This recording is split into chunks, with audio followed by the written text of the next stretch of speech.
using Lovecraft.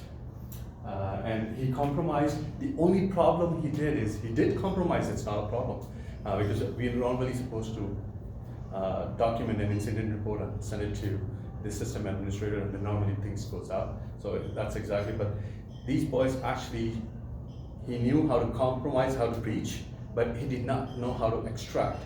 So when you do not know how to extract out of yourself out of the system, then you leave that gap open for all the other hackers to go in and compromise the whole system again. So that's the only problem. So the boy was really intelligent. So what we did is we documented the whole incident. We were able to take it on the paper and send the email out to the system administrator letting him know the incident. And again, definitely the boy was not charged with anything because it's just an isolated incident where you happen to be able to compromise the NLC. So let me tell you exactly what people use on the web, online. There's a process called spiderwebs and Lovecraft. So if you use a password which is just any standard dictionary password, it will crack it in 40 seconds. So, and if you add an uppercase to that password, it will take us 16 days to crack that password using Lovecraft tools.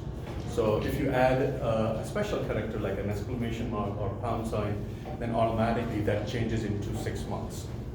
And if you have a password which is more than 8 characters, automatically that takes years maybe for us to crack it using Lovecraft. So please use these special characters, use numbers and letters, special characters, use upper or lowercase within your password, and avoid using dictionary passwords, because that's going to take me 40 seconds to crack your password.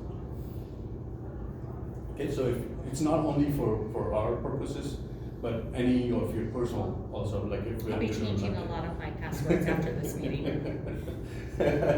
So especially the bank. I mean, I have like a lot of the letters and the numbers and the symbols and all of that, but I think dictionary words and, you know, maybe ones that like you guys would be able to figure out, I think that would be, that would be my biggest thing. Because it can get very complicated, especially in hotels. There's so many passwords. And then you're changing them every quarter, you're changing them every I 6 weeks. Marriott requires that, time to change your passwords, this and that. You're like, oh my gosh. There are actually tools now out just to help you with the password, so that you don't have to remember a lot. It generates for you, and then whenever you're ready to change it, you can always use. So it always helps. But please do use that, because as I said, there are so many tools out there available to, and it's free tools. Lovecraft is a free tool actually, and it takes people like, again, a person who actually is going to take time. So if I'm able to crack your password in 40 seconds, then I will actually use it on your account. But if it's going to take me 16 days, I'm not going to waste unless I know I'm going to get something out of this in the end. So that's why even if you use at least a special character or an uppercase, that will still help you reduce down people trying to compromise your account. And as I said, even my daughter tried to use that on my account. She was trying to get into my laptop. So she wanted to use the pads. She used the Lovecraft, so she's smart. That is crazy, no, that is crazy. So she was not able to get into my laptop, but her mother's, 40 seconds. Oh no! You taught her well. I did not. She was able to. YouTube is so much. There is so much information. Really? The kids actually just go on YouTube. They basically watch the video and they try to exercise that on different computers. So you don't learn how to do anything now. You really get YouTube is how do I crazy. do blah blah blah on Google? Yes, The for videos that are everything. out there are pretty amazing. So that's why this was very important, because this is what we normally ask all the hotel operators to ask employees to please do that on especially in the front desk system, because those are the main PPS environment. That's where the payment gets processed. Back office, back of the house computers, I'm not too worried about those, because you still need security on that, but it's not as sensitive as the front desk computers. So front desk computers needs to be special characters password. I don't know if you know ING, if you've worked at ING property, for a long time, the default password used to be administrator and support. Today, there are still that same thing. No, I know. Administrator is the big one. Yes. Yes. So, managing visitor access, this is exactly what I was talking about. Logbook should be documented with the department time of who came in. Okay. So if it's a non-employee, only non-employees, if they're accessing the servers or computers at the front desk, then they need to be logged. Okay. Visitor badge is always good, but in our environment it's not. But this is one of the requirements from the PCR.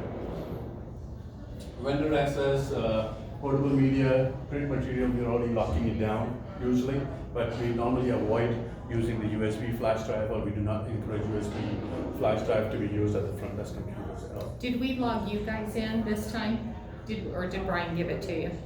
The password The passwords? for the system downstairs? No, Did he Yeah, gave us he the did. password. he did give it to you? Yes, Okay, so we should change that after you leave then. yes, that's definitely. Okay.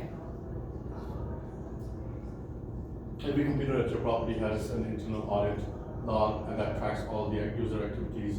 So basically, there are systems, and that's what we normally tap in. And basically give you this information of exactly what people have done at different systems. Okay, so this is the most important one again. That's the seal which you need to have. So anytime you have a third-party credit card authorization form, it needs to be labeled or stamped confidential. Put it in a binder, which again should say confidential, and should be placed in a place where only people who need to access that should be able to access it. That's it. No one else should be. It's So on that's the- the compliance Okay. requirement actually. You cannot let anybody get it. You cannot have those not being non-stamped. So if it's a non-stamped, it can still be considered as a breach of policies. Okay? So that's the reason. Normally, electronic policy covers you from going into a non-compliance requirement based on that. This is what normally we normally allow, take the philosophy, technology deployment philosophy to the hotel. We normally do segmentation, which is called FOBOSEC. Segmentation is front office operation separately from back office. Complexity, that means we actually separate out the PPS environment from the rest of the operations environment. And awareness, this is